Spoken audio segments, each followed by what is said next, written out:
Қайырлы күн баршаларыңызға, менің каналыма қош келіпсіздер. Бүгін сіздермен бірге ешқашан трендтен түспеген, жасалу жолы өте оңай, өте дәмді болып шығатын вуфи-пай тортын дайындайтын боламыз. Осы видеоны соңына дейін қарап, менімен бірге жасап көріңіздер.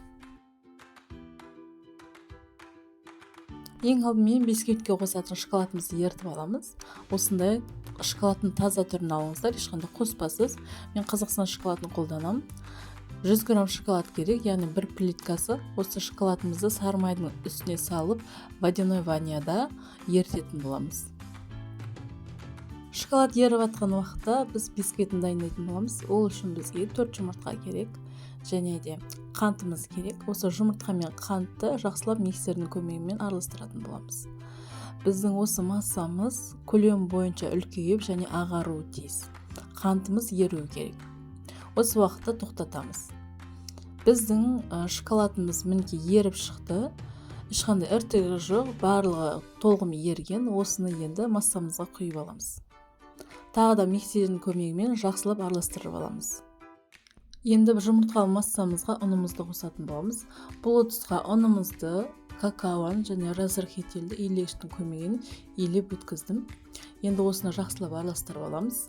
Жұмыртқалы массамызға ұнымызды 3 қасықтан 3 бөлікке бөліп салатын боламыз. 3 қасық саламыз. Осыны жақсылап миксерлеп аламыз. Тағы 3 қасық ұнымыз салып миксерлеп аламыз. Осы ретпен істеп шығамыз барлығын. Мінекей бізде осындай әдемі, қатты қою емес, сұйық емес, осындай қаймақ тәріздес масса шығады. Осы тестамыздан бізде 4 корж шығатын болады. Мен корждарымды осындай фольгаға орналастырамын. Бір ыдысты фольгаға қойып сызып аламын. Сонда осы сызықтың көлегімен қамырларымызды, яғни тестамызды орналастыратын боламыз. Осылайша 4-еуін істеп аламын. Сіз өз қалауыңызбен пергамент қағазын немесе форманы қолдансаңыз болады. Тестамызды осы дөңгелектің ішіне құйып, айнала шетіне жақсылап тигізіп жайып шығатын боламыз. Бір келке етіп жаюға тырысамыз, сонда бір келке болып пісетін болады. Осы тортымызға керекті заттардың барлығын төменге описание бөліміне грамдармен жазып кеттім, астына түсіп көрсеңіздер де болады. Осы дайын болған тесталарымызды қызып тұрған пешімізде 180 градуста 5-7 минут көлемінде пісіріп аламыз. Біз қарап тұруымыз керек және піскенін ағаш таяқшамен тексерсеңіздер болады. Мінекей біздің осындай әдемі корждарымыз пісіп шықты. Корждарымызды суытатын боламыз. Корждарымыз суып атқан кезде біз крем дайындайтын боламыз. Крем үшін бізге сливки, осындай творожный сыр керек және үстіне сахарный пудрамызды саламыз. Барлық керекті грамын астына жазып кетемін. Осыны енді миксердің көмегімен жақсылап араластырып шығамыз. Бізде формасын ұстайтын қою масса шығу керек. Яғни крем өз формасын ұстайтынға дейін араластыра береміз. Бастапқы уақытта жай миксердің көлемімен араластырамыз. Одан кейін миксердің күшін одан сайын көбейте береміз. Бізде 7-8 минут араластырған уақытта крем дайын болады. Міне біздің креміміз дайын болды. Қою өз формасын ұстайтын өте әдемі дәмді креміміз дайын болды. Енді осы кремімізді кондитерский мешокқа орналастыратын боламыз.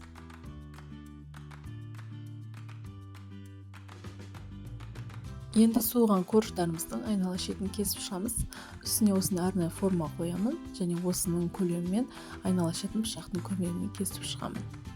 Бәрін бірдей кесеміз, сонда барлығы бір формада әдемі болып шығатын болады. Ал енді тортты жинауды бастаймыз. Ең алдымен астына кішкене крем жағып жіберемін. Сонда тортымыз, корждарымыз айнала шетіне жылжымайтын болады. Осылайша коржымыздың үстіне осындай кішкене шариктерімізді сыртқа қарай кішкене шығару арқылы кремімізді орналастырып шығамыз. Айнала шетіне осындай шариктер шығарып шығамын және ортасына қалған кремді құйып шығатын боламын. Вуфи-пай торттың негізгі ерекшелігі және оңайлығы осыда. Ешқандай сыртына обтяжка жасау, торттың сыртын қаптаудың қажеті жоқ. Осындай шариктерді құйып қою арқылы тортты оңай, әдемі және ерекше безендіріп аласыздар. Кремімізді толығымен ортасына жағып шығамыз және үстіне екінші коржымызды құямыз. Осылайша барлығына осылай жасап шығатын боламыз. Торттың бетін сәндеу үшін мен глазур қолданамын. Оның үшін бізге осындай глазурный шоколадтар керек бетін сәндеуге. Осыны ыдысымызға салып, үстіне сары майымызды саламыз. осыны водяной ваняға қойып ертіп аламыз. Мінекей біздің шоколадымыз дайын болды, еріп шықты. Енді осыны коржымыздың үстіне құйып шығамыз. Бірінші ортасына құйып, айнала шетін барлығына толығымен жағып шығамыз одан кейін. Және кішкене сырттарын ағыз жібереміз, сонда әдемі көрініп тұрады. Осылайша сәндеп шығамыз. Осы тортымызды жарты сағат немесе 1 сағат көлеміне қойып қоямыз, сонда шоколадымыз қатады, содан кейін барып сәндеуге кірісеміз. Мінекей біздің шоколадымыз толығымен қатты. Міне осында қалған креммен бетін сәндейтін боламын. Осы қалған кремді осы жұлдызша насаттың көмегімен кішкене гүл тәрізді етіп шығамын. Осыны 4 жеріне істеймін.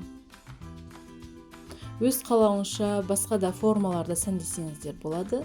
Түрлі жемістермен әсемдесеңіз болады, шоколадтардың көмегімен әсемдесеңіз болады.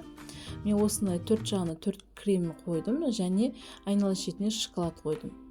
Кремнің екінші жақ бетін мандариндердің көмегімен сәндеп шықтым. Өз қалауларынша клубника, кивимен де сәндесеңіздер өте әдемі болып көрінеді. Мінекей бізде осындай өте әдемі, өте дәмді болып шығатын, бағасы қолжетімді бағада осындай әдемі тортымыз дайын болды. Осы рецепт бойынша жасап көріңіздер. Мені қолдап каналыма тіркеліп кетіңіздер. Алдағы уақытта тағы дәмді рецептермен бөлісетін боламын. Осы видеоның астына комментарий қалдырып лайк басуды ұмытпаңыз. Соңына дейін көргеніңізге көп рахмет.